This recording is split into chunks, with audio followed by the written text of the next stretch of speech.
Yeah. Welcome, Brad. And I've been looking forward to this for days because there's a lot of things I want you to clarify and expound upon from your outstanding visit with us several weeks ago in our Fast Start School, but also precipitated with the call we had about a month ago. And I hate to bring up what the company isn't doing, and it's never going to do it. That's not their job. We have to realize the job of the company is to keep us in business, to keep us legal, and pay us. Yeah. We look to the company for too many things, right, Brad? And that slows us down. Yeah, I think the reality is, their agenda is going to always be different than your agenda. And, they've got 135,000 licensed people, and they have to appease, 60 insurance regulators, 60 securities regulators, Federal Trade Commissions, Securities Exchange Commissions, government. I mean, they're involved in a massive project to run a big public company, and we're not. You're in a distribution business, so they do all. I couldn't imagine trying to build a Primerica today from scratch. Right. I mean, I don't think I'm smart enough. I don't think I'm good enough. I think that they handle a lot of things that allows us to just be good at what we should be good at, which is building distribution. Well, I like to tell people when I did them speaking that we can't listen to the company in regarding how to build hierarchies. Yeah. Everything else, boy, we have told the line. But when we build the hierarchies, we've got to go back. Like one guy said to me one time, if you have to go back to the fundamentals, where have you been? Yeah. And so talk about that. We have to listen to people like you, Cheryl, me, Andy Young. In my mind, that's the only 4 people in this company that will talk about how to build a hierarchy. So talk about that and why it's important to be careful who you listen to. There's just so many distractions, and the reality is, we're all looking for an edge. I mean, I spend my entire career here trying to figure this thing out, and I haven't figured anything out. I don't think. I think I will die just angry that I haven't been able to figure it out, and when I joined the business, I was fortunate to be here the last couple years that Art was in. And when I joined the business, there were 225,000 licensed people. And honestly, I joined because of the dream. I stayed because of Art. Those Monday morning meetings that Art did, they kept me in the business. I would not have survived without that. And when I look at, what did Art actually do? He didn't get up and talk about, really how to kill whole life and universal life. And he didn't talk about how to sell funds. He sold the dream, and he instilled belief in people. And it's, when Art left, retired, sold to Sandy, when Art left, 150,000 people left with him. I mean, and I look at that and go, can I get to that place where people join and stay because of me? And ultimately we want to build a business that runs without us so that, if something happens to us, it doesn't collapse. But, I study what did Art do?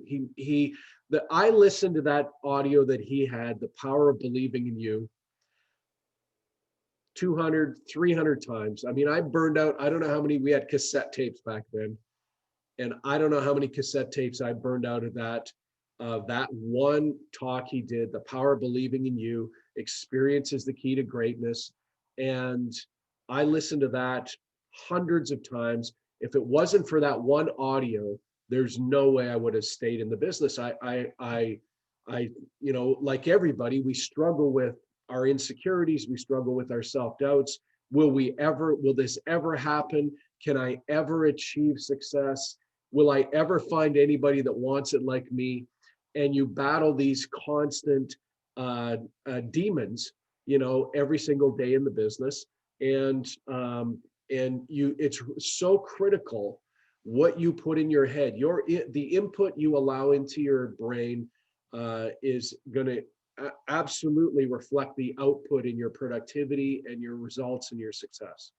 And so you have to listen to the right people that are helping you move forward. And it's so easy to get distracted today. I mean, today we have the internet, and back then we had cassette tapes, and I had hundreds of cassette tapes that I dubbed and gave to other people. And and today, and that was really it. That was the only, Monday morning show with Art, and then the odd cassette tape we could get our hands on, and that was it. And it was just go. And today there's 1,000 things a day hitting you. Everyone's got tips for success and ideas and the easier way to do it, and your Instagram and Facebook and podcasts. And it's so easy to get distracted from what it takes to succeed right now. I read, and it said, the purpose of a business is to fund, FUND, your ideal life. Yeah. And I want you to go back to your initial conversation about the life list. Yeah. And then you proceeded, after you figured out your life list, to find a system that could fund it. Most people come in here, they fall in love with Primerica, and they don't have anything reason to fund it, anything for it. So talk about that. Okay, so I was fortunate. I didn't grow up in a home where the word think and grow rich, I never grew up in a home where that was even a thought process. I don't think anybody in my family tree had ever heard of self-improvement or anything like that. And so, but what I saw was, I grew up in a home where I had a really hardworking dad. He was gone most of the time. He always had 2 jobs to try and keep things going. And so all I saw was struggle. All I saw was you can work hard and be broke. I mean, and so, I really hated poverty. I mean, growing up and being a teenager, I just despised poverty. When you're a little kid, if somebody gives you a box to play in, you'll play forever in a box. But as you start, getting into school, you begin to realize there's a social economic divide that happens in schools. And you begin to get picked on if you're not wearing the right clothes, and you get pointed out if you're not, at some certain economic class. And I just hated it. I despised that we were broke, that we were poor. And my parents always felt that they were second-class citizens. And anything that they got that was good, they'd give away because they just didn't feel like they deserved success. And I hated that. When I left high school, I decided I wasn't going to live like that. I was going to be rich. And now when you tell people I'm going to be rich, in fact, when you say things like, make money, get rich, a big portion of society is just going to be down on you, that you are chasing the wrong things and that you're selling your soul and stuff like that. And when I was 21, 22 years old, I moved to Vancouver because there was a lot of construction. I was working in construction, but I hated it. And at some point in time, I decided I'm not doing this anymore, and I am going to find my path. And at that time, I was listening to Tony Robbins. He had infomercials on it late at night for his personal power, 30-day personal power program. And I'd get that and listen to it. And one of the things he had on there was about goals. And I listened to that audio so many times about goals, how to set goals. And I'd never heard anything like that before. And then when he came to town, I went and saw him. And I spent money I didn't have against the my family was, we could barely put food on the table. I had a wife and a baby at the time, a 1-year-old baby. And a lot of times it was a struggle just to go and get milk. I have milk in the fridge. And I went and spent money I didn't have to go and see Tony Robbins. And, and Tony, Tony taught me some things, just about your thinking and managing your state, and you can do it. And it gave me this feeling like maybe I can be somebody in my life. And while I was at a Tony Robbins, I remember at lunchtime, we all went for lunch, and I think I went to the McDonald's, and there were some people there talking, and I was listening to what they were saying. And there was a lady talking about, and she was handing this sheet out about Life List.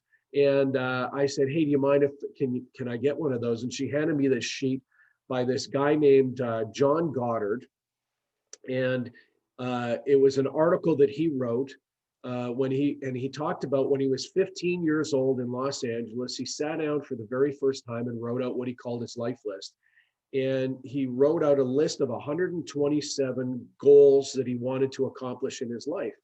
And they were all adventures. They were things like climb Mount Kilimanjaro and ride an ostrich and fly a fighter jet. And he even had visit the moon. Now, you think he wrote this in the 1930s or 40s, I believe.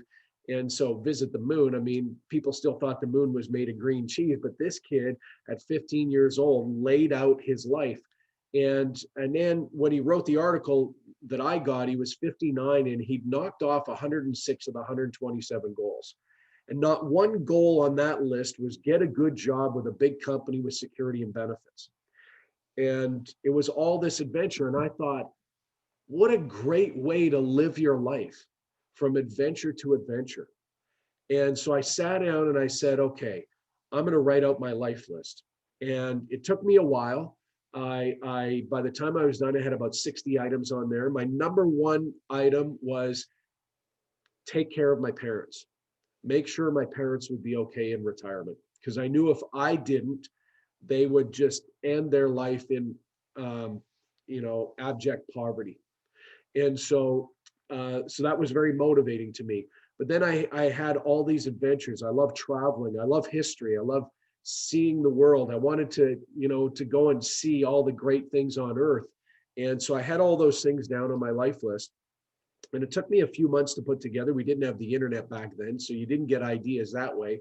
I had to go to bookstores and get magazines and see what are the amazing things. I remember watching, and this might have been what really messed me up. I as a teenager, we grew up with seven of us on a farm in a 900 square foot house. And my bedroom was the furnace room. That was the only place I could be. So I put a bed in the furnace room, and that's where I lived, in the basement. And we had one TV that got, I think, just one channel up here. We couldn't afford cable, of course. But on that channel, Lifestyles of the Rich and Famous used to come on every week. And I would watch that show religiously. And that show would take me out of this place that we were into a different world that I didn't know existed. And I think that's for a lot of people, that's the issue, is they don't know there's another world that exists out there. Well, you're working and grinding it out at rush hour. Somebody's in St. Bart's spending $50,000 a night to hang out in a hotel, and flying on private jets and living their life golfing every day. And there's a whole population that's happening that has a life that you could only dream of. And most of us couldn't even dream of it. And Lifestyles of the Rich and Famous allowed me to get a glimpse of what another kind of life would be like. But unlike most people that are poor, unlike most people who are broke, let's say, I never sat there and said, well, this isn't fair. Like, why do these people have this and we don't have it? This isn't fair. I never saw it as, some people are wealthy, and so that means that other people have to be poor.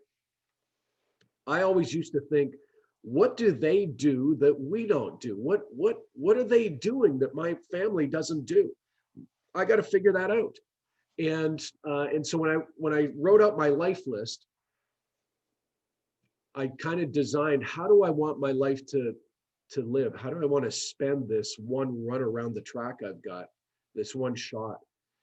And um, and I wrote out all these items, and then I sat down and I started calculating, how much do I think it's going to cost me to take care of my parents in retirement, and then to live this life of adventure. And I knew right away, there's no way I could have a job. If I decided to take a job, to have a job, I'd have to throw out the life list. You can't have a life list and a job. They are just complete opposites. One has to go. And I chose that the job would go. The life list had to stay because we only live once. And so by the time I was done, I figured out I'd need it, and this was crazy to me in 1988, 23 years old, 22, 23 years old, growing up in the kind of living in the poverty that we were in. I figured out I'm going to need to be bringing in about $25,000 or $30,000 a month to live like this. Okay, so how do I get that? Where's that going to come from? And that began a quest, this mission that I went on to find a way to get that $25,000 to $30,000 a month coming in. And that's where I believe in the law of attraction.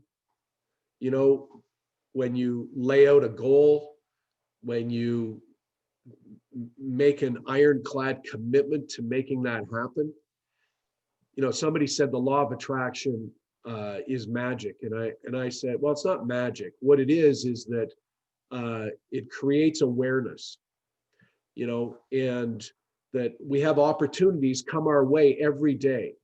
There's not a person in Primerica that couldn't be double digiting, that couldn't be writing 10,000 a month, that couldn't be building big business. Not a person. It's just when you're not aware, you pass by opportunities to grow. You pass by opportunities to recruit and bring people into your business that are available, that are looking for something, but you're just not aware. Your mindset isn't in tune with what you say you want to accomplish. And so I set out to try and make that happen. I knew I'd have to do it in business of some sort. No job was ever going to pay me $25,000 to $30,000 a month. I went to college for 3 weeks and realized I am not cut out for this, and left. And so no one was going to pay me $25,000 to $30,000 a month in a job and give me enough free time to go out. And if you're making 100,000 in a job, that's like the worst place to be. 150,000 in a job. They own you. You're terrified of them coming in one day and getting rid of you. So you're working 60 hours a week just to try and keep that paycheck. You have no life. So I needed the money and the life and the time. And so I knew only a business would work. So I started off with what I knew. I started a pressure washing business. Then I went to a window washing business. Then I started a nanny agency. I read an article in a magazine about, doing nannies. I met a lady and we started a nanny agency. Then I did I went to a lot of different network marketing meetings. I bought, every time I went, I'd buy a kit. And because I was just desperately looking for something. The last two things I invested in, and this is where, my connect. It's interesting, Bill. In 1987, I invested $5,000 in a company that was competing with AAA Auto Club. They were going to start their own auto club, and when I went and saw the guy, he said, "It's you can get a territory for $10,000," and I said, well, this sounds amazing, but I don't have $10,000. And the guy said, well, how much do you have? And I said, I can probably go and talk to my parents and my brother who's working, and maybe I could get 5,000. And he said, well, I'll tell you what, I like you. If you come back with 5,000, we're going to give you a territory. And I'm like, oh my goodness, my lucky day. And so I gave the guy $5,000 and I started showing up to work. And the guy would take us out for lunch every once in a while, and he'd reach into his pocket and pull out a wad of $100 bills this thick. and he'd peel one off and pay for lunch. And I'm like, oh man, imagine living like that. Never having to look at the right side of the menu when you ordered food. And little did I know that was my 5,000 he was peeling off, you know? And so anyway, he went bankrupt within about 6 months, and we were out of business. And one of the guys I met there got me into another thing that was a door-to-door delivery service of dry cleaning. And so he said, this one's going to be big. You got to get in. You get in on the bottom floor. And I said, well, how much? Well, it's $10,000. I'm like, I don't have $10,000. I just spent my 5,000 there. And he's like, you've got to come up with 10. And so fortunately, I was able to get a couple credit cards and went back to my dad, and I borrowed 1,000 from him and my brother. And I said, I am going to be wealthy. I'm going to take care of this family. You know, just invest in me and I'm going to make it. And so 6 months later, that was bankrupt. And during that time that I was in that business, somebody from Kevin Zirk's business came and sat with me and told me about A.L. Williams. But I was so focused on this door-to-door delivery of dry cleaning, I'm going to get wealthy here, that I just wasn't really listening to what he said. And I thought, network marketing insurance, who would do that? Like, who wants to buy insurance? And then a few months later, that dry cleaning was out of business. And one of the guys that I met in the auto club, he started calling me saying, hey, that thing you're in isn't going to work. Come with me. Let's do this company. I said, what is it? A.L. Williams. Oh, I've already seen it. You know, no, I couldn't sell insurance. I'm not a salesman. And he said, well, you know, just come and take a look. And I went to a meeting in March of 1988, and I met the RVP there at the time, and she told me she was making $30,000 a month, and she'd mentor me. And I said, boom, man, $30,000 a month, I'm in. Now, here's on the way to the meeting. I was just going to the meeting to get this guy off my back. He was a nice guy, and I hated saying no to him, but you know, I didn't want to sell life insurance for a living. And so I was just saying, look, I'll go with you. You know, it'll shut him up. I promised my wife. I mean, I can imagine what I put her through. You know, look at trying all these things and having no money. I don't know how we survived. And so I promised her as I was leaving, don't worry, I'll go and get a job, you know, so we can pay bills. I'm not joining it. She's like, well, don't be joining anything. I'm not joining. And so I came back, I filled up my IBA that morning. I said, this is it. We're going to be rich. And she'd heard that numerous times in the past. But I just felt something special about this because I had a mentor now. Somebody who was actually making $30,000 a month. She showed me her paycheck stubs. Somebody who was making $30,000 a month who would mentor me. And I, honestly, Bill, I tried a lot of stuff. I didn't care if it was financial services, selling firewood at service stations, which I tried, selling bags of horse manure. I didn't care what it was. I just needed to get my life list. And fortunately, it was financial services because, you know, there's nothing like this. And so I got in, and the lady that recruited me, a week later, she moved from Vancouver to Saskatchewan, and then a year later quit and took over her dad's ranch in a little town in Saskatchewan, and left me just kind of high and dry when she said she would mentor me. And so what I did, unlike most people who probably would have thrown the towel in and quit, what I did is I went out and I sought mentors. And you became a mentor because of Kevin Zirk. He introduced me to you, and I studied everything you did. I got every audio that you did, and I listened to it over and over again. And I survived this business because of an audio tape that you did, or a video you did, where you talked about moving to Dallas, not knowing anybody, and you started doing interviews at coffee shops. And I thought, if Bill can do that and make $100,000, then I can do that and make $100,000. And that's exactly what I did. And I would not have survived if it wasn't for that one audio. But on the other hand, if I hadn't been of a mindset that what one person can do, another person can do, and that what we're on is this great quest this journey to try and figure out what we have to do to succeed. And most people aren't on that quest. And part of the reason is they don't have a life list. And if you don't need to make a lot of money, guess what? Primerica is not going to pay you a lot of money. They'll pay you what you need to make. They're not going to pay you what you want. Everybody wants to be rich, but everybody just wants to win the Powerball. They don't want to build something. And so if you need a lot out of Primerica, and Art used to say this, life isn't going to give you what you want. It's going to give you what you demand, what you're willing to fight for. And Primerica is the same. It'll give you what you demand. And so most people, and I'll end with this, but most people come out of high school or come out of college and they just go and grab the very best job they can get because everybody around them is saying, just go get a good job. And so they get the best job they can get that pays them the most amount of money that they can make. And then they spend their entire life trying to, move up the ladder and get a bit better job and a bit better paycheck. And then what they do is they try and live the very best life possible within the constraints of that paycheck. And that paycheck determines every aspect of how they live their life. And I think that that's the mistake. I think what we need to do is figure out what kind of life do you want to live, and then figure out how to finance it.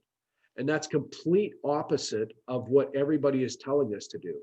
And I think if you do that, you end up being led to people like you, because the most important thing I believe that you can have in your life is a mastermind alliance, as Think and Grow Rich calls it, a circle of mentors that you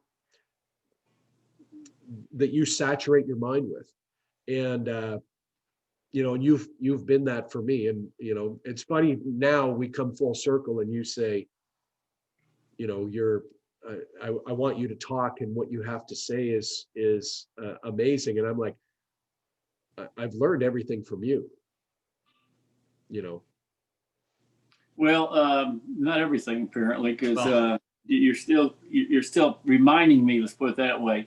I want to bring up 2 points, Brad, and have you talk about it. In your initial presentation, you said something, and I'm going to quote it, and then I'm going to add something someone said to me that kind of fits your background and the kind of people we're looking for. You said, look for people who have a high need to make money.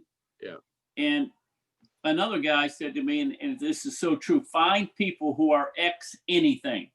Mm-hmm. This is not their first rodeo. And so talk about those 2 things, because that fits you. You had a high need, and Primerica wasn't your first rodeo. No, it's funny because I did an interview last night at 9:30.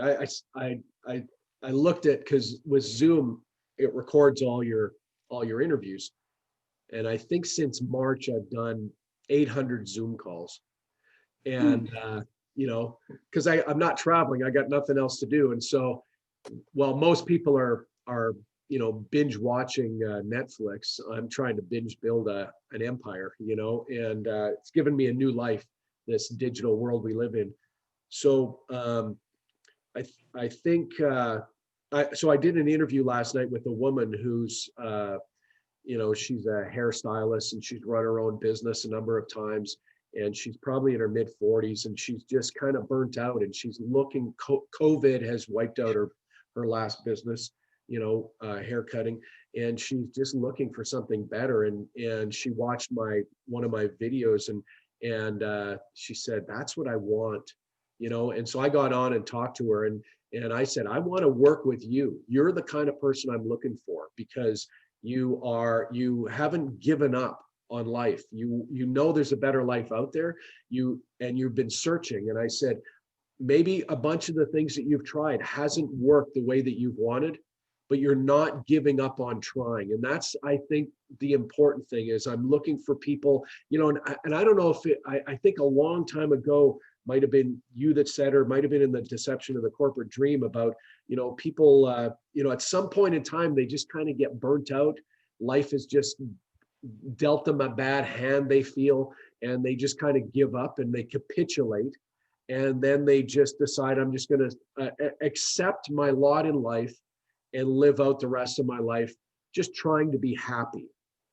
And I think a lot of people get to that place. You meet them, we do interviews with them. They say things like, I can't leave my job. I've got 8 more years and I get my pension. And I'm like, 8 years? What is 8 years of a human life work? You're doing something you hate just to get to the place where you cannot have to do it anymore and try and be able to survive. What is 8 years of a life work? And so I'm looking for people who are looking for me. Basically, I'm looking for people who are looking for something in their life. They just don't know it's Primerica. They don't know it's financial services. And the reality is, in a lot of cases, they're not looking for Primerica. They're looking for someone like me who can come along and say, follow me, I will guide you to success. And I said that even when I wasn't successful. People would say to me, well, how do you sell the dream when you're living a nightmare? And I'm like, well, like Steve Jobs did and everybody else, you sell the dream, you build the team, and then the dream becomes a reality. And that's what we do as entrepreneurs, and so that's what I'm looking for, the people who are on a quest looking for something in their life. They just don't know it's us until they found us. You talk a lot about the multiples. You said you're the one that brought to me, and I never heard it, frankly, passive income, but also active income. In Primerica, you can have a passive income or you can have a combination, passive income, active income, but everything in life you wanted necessitated a passive income. And that's a big decision most people never make, isn't it? That you've made that decision. I need and want a passive income. And totally, I don't want an active income. I don't want to have to be able to sell and be doing this for the rest of my life. By the way, you mentioned earlier that you're not traveling. When people think of traveling, they think, well, going to your office here, going to your office there. No. When you talk for about a minute about what your traveling was like prior to COVID, and then answer my other question there. Well, my original life list, I've knocked off pretty much all the items on there, and some of them I realized I didn't really want to do, and I got rid of them, but I'm always adding things to it. So I'm always finding new adventures. I was in Alaska a couple of years ago photographing grizzly bears, and I had a big 500 millimeter lens on my camera, and there was a lady. She was probably mid 60s, standing beside me with a 500 millimeter lens, and we were and so we were automatically talking to each other, and what she did is, when her husband passed away, he never liked to travel, and she loved to travel, but they never traveled. And so he passed away. She was in her mid 50s. And from that moment on, she started traveling around the world, and she would go on these National Geographic adventures. And so we were talking about all the places that she's been and all the places that I've been. And I said to her, I think I said, have you been to Madagascar yet and photographed the lemurs? And she said, no, it's on my list, but I'm running out of time. And she might have been actually in her 70s. And it really struck me when she said that, I'm running out of time. Because I thought, well, you know what? I'm running out of time too. We're all dying, and none of us know the day, but at the end of the day, we're all running out of time. Somebody said to me once, people usually regret what they never did in their life much more than they regret what they did. And so, so I've been since I was 30 years old. I basically built the business in 5 years. Now, I worked in the business for 5 years. I would say that. For the last 25 years or 27 years, I've been able to work on the business. And there's a big difference between working in the business and working on the business. When you can get out of having to be a personal field trainer, it allows you to start working on your business than in your business. Now, when should that happen? Art used to say, you stay in the field till you're making 8,000 to 10,000 a month on override income, pure override income. And so I was counting it down, man. I was like, okay, because I hated being in the field. I hated, I love what we do for people, but man, I hated booking kitchen table appointments and learning how to handle objections and stuff like that. I just love building teams and building the business. And so by the end of my 5th year, I had a business in place that was paying me 10 to 15,000 a month in just pure passive income. And I was able to get out of the field. I stopped training people in 1993. And I've been able to, since then, just start working on the business, mentoring and coaching and just recruiting. All I want to do is recruit. I love recruiting. And so I was able to do the things I love doing. And I think a lot of people in the business, they get stuck in kind of Primerica purgatory, which is they're stuck, recruiting and training and recruiting and training and recruiting and training, and nothing ever really sticks. And every day they wake up and say, where am I getting a kitchen table today? And they spend their time trying to figure out how to get a kitchen table so they can get a sale, so they can survive. And they just get stuck there, and they're in this purgatory where they can see hell and they can see heaven, and but they're just stuck where they're at. And and I was so determined that I would get out of that, that spot where I had to be personally producing, that I got, because passive income was the only way to get free. And so it had to be passive income. And so I studied everybody who'd built passive income and how to do it, and how to build out that team. So from the age of 30, when I got my first ring, I was free. I had a business in place paying me 15 to 20,000 a month of passive income by the end of 1993. And at that moment in time, I started living my life list. And so what that meant was every couple months, I would go somewhere and knock off an item. And so that's the way I've lived for the last 27 years. About every 2 months, I'm gone somewhere on the planet. Last year I was in Japan. I went to see the Cherry Blossom Festival in Kyoto. I wanted to go to Hiroshima and do, I love history. I wanted to photograph Hiroshima. Then I went to Greenland and on a couple of schooners with some Russian photographers, and hung out with them for a week, photographing the midnight sun and big icebergs. And I was in Chernobyl a couple of years ago. I go to these kind of crazy Moscow, and I go to all these different crazy places in the world that are just so unique and amazing that most people never really hear about them.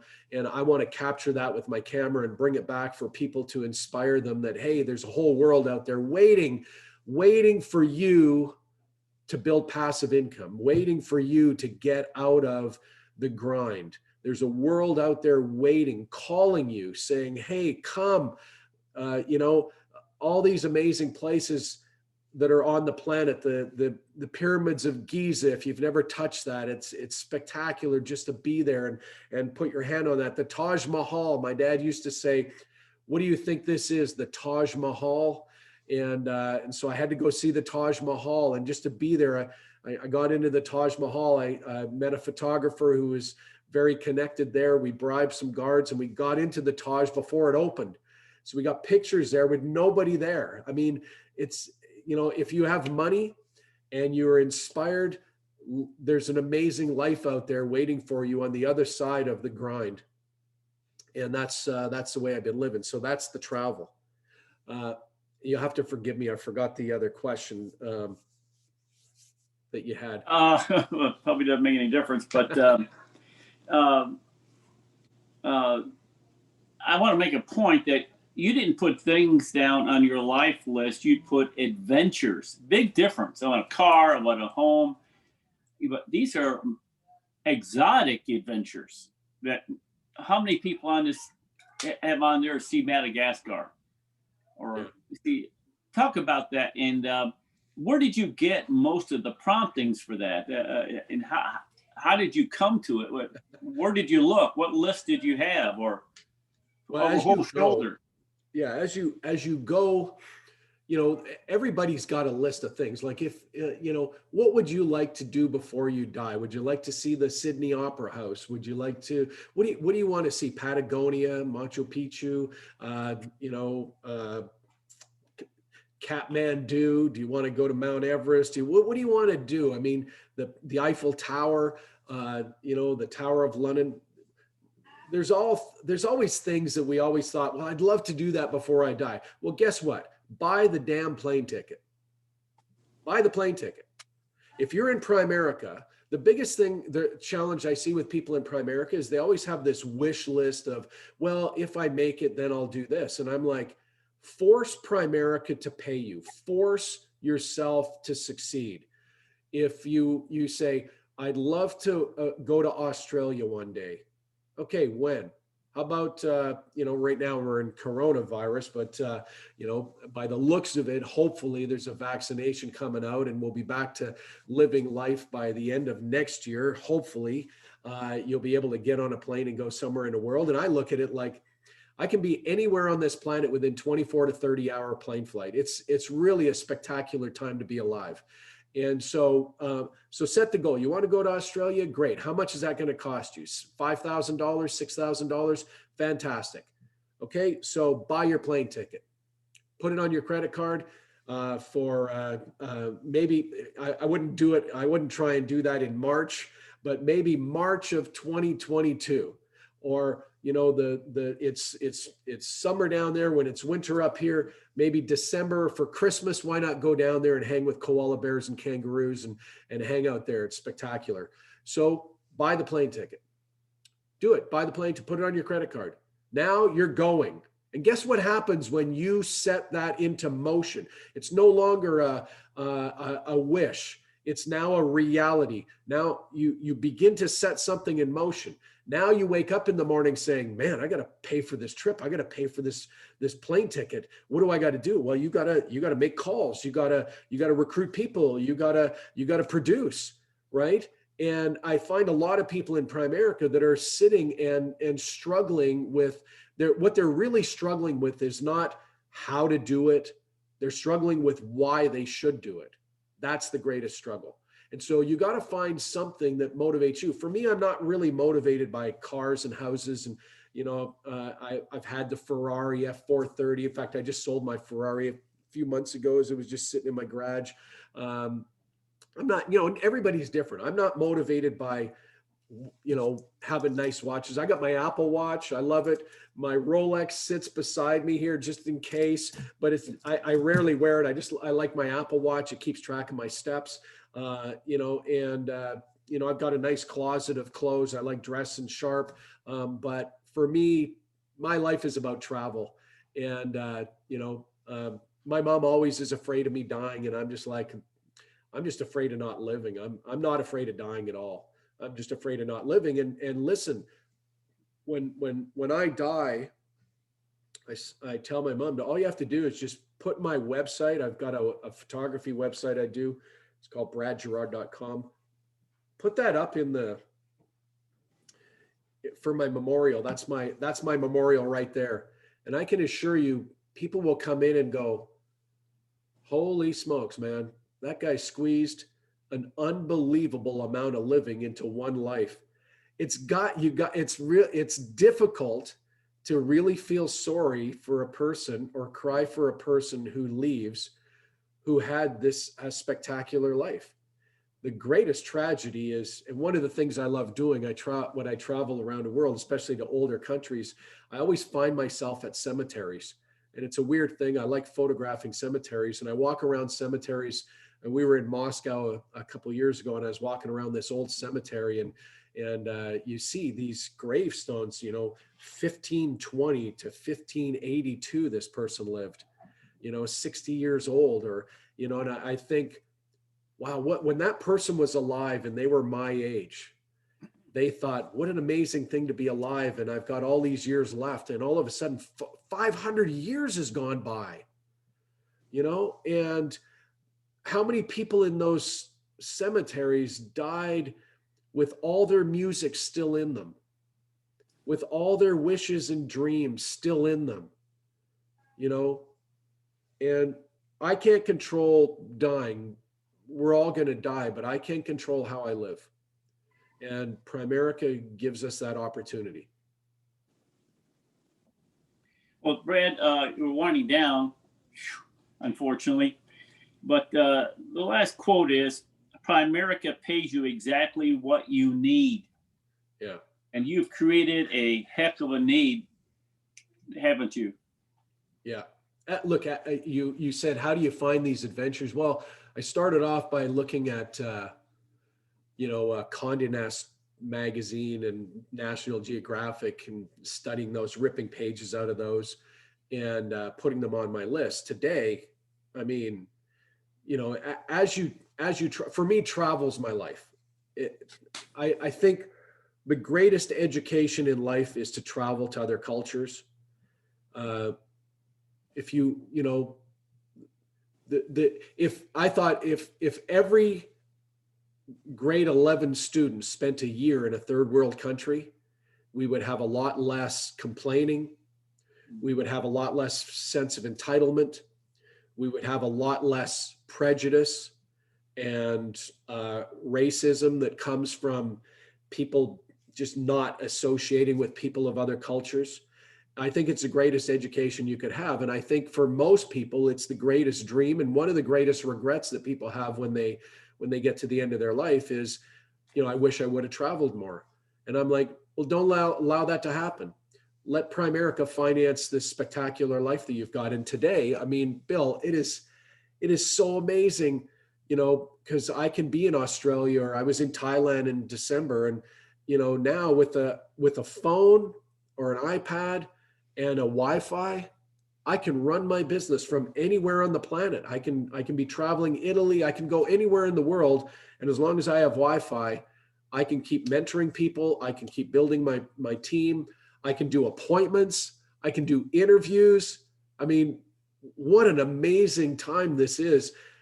I hate to say it, thanks to coronavirus, we've been thrust years ahead of what we were going to be into this digital world that is giving us all this option of having the most free, amazing life that you could ever have.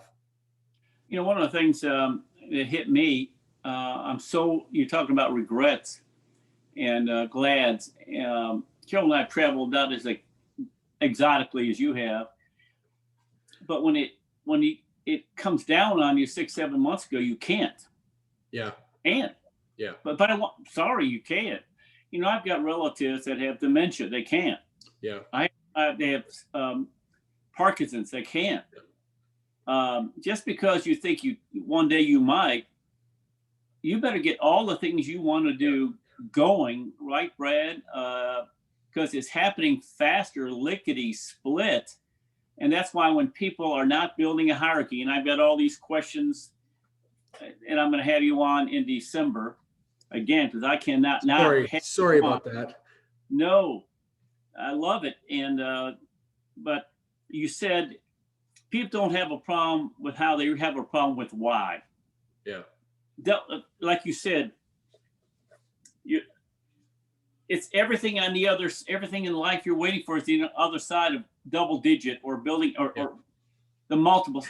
Talk about that and end on that. And I'm going to call you again. We're going to get you on in December. I got to hear some more.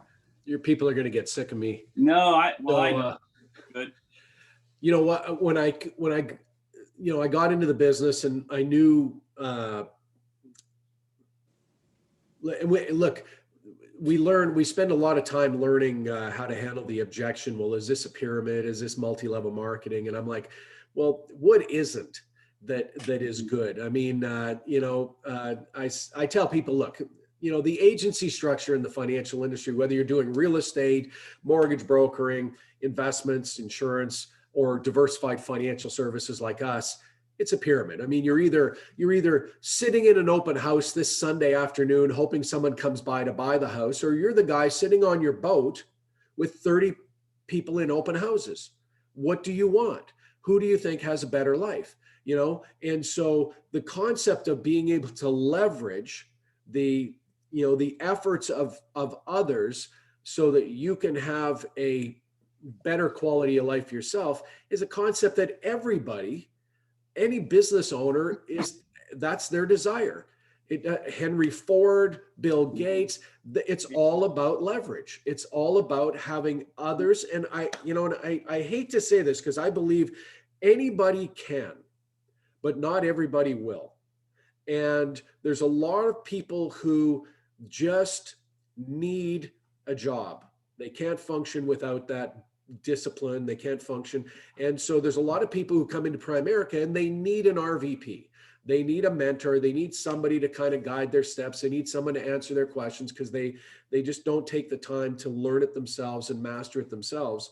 And and so ultimately I want to override a large number of highly motivated people like myself, but I know I used to think there's got to be a million Brad Girards out there. And then I started to wonder, gee, is there anybody out there like me that wants to do it still? And so I want a big team of motivated people, but the reality is, through leverage, you can have an unbelievable life. Then the thing that makes Primerica so ethical, because people say, well, the problem with a pyramid is the person at the top makes all the money, but that's why we're not a pyramid. The thing that makes Primerica so ethical, that the people that join my business are a means to my end. They're a means to the great life that I want for myself. But unlike most jobs, I'm a means to their end as well. And so it's a even trade-off. As they join and help me live the great life I can live, I'm also going to help them live the great life they can live by teaching them how to build as well. And so it's an even trade-off. Unlike a corporation where you've got all these employees working for you and they're working for you to help you live your great life, but you're just paying them a paycheck. Here, yes, people are a means to your end, but you're a means to their end as well. And I think that you have to be okay with that, to be focused on, to be able to recruit and bring people in. I used to feel guilty about, I'm making $30,000 a month and most of my people are struggling. And I remember I asked Hector one day, how do you handle that? Like, what should I do? How do I close that gap? And he said, don't worry about closing that gap. Make that gap bigger. Focus on getting to 40,000 and 50,000. People will be inspired and they will come with you, the right people. And so don't feel guilty about making big money. There's nothing wrong with making big money. You deserve to make big money. Why should somebody else make big money other than you? Now go out and pay the price. And the only way to do that is you have to leverage. You have to build teams, and there is a science to it. And I think if you're sitting down and you're saying, will I ever find anybody good? Well, you're probably not doing the right things. Or you haven't done the right things long enough. There's a science to this. It's a math problem. The one thing you see with, here's Bill Arender, one of the great mentors in the entire company, someone who taught me how to do everything that I've done. And he's writing notes at his skill level. He's still writing notes. He's still, you send me a text and say, hey, something you said, wow, I'd never heard that. And I'm like, how is there anything that I could say that you haven't heard?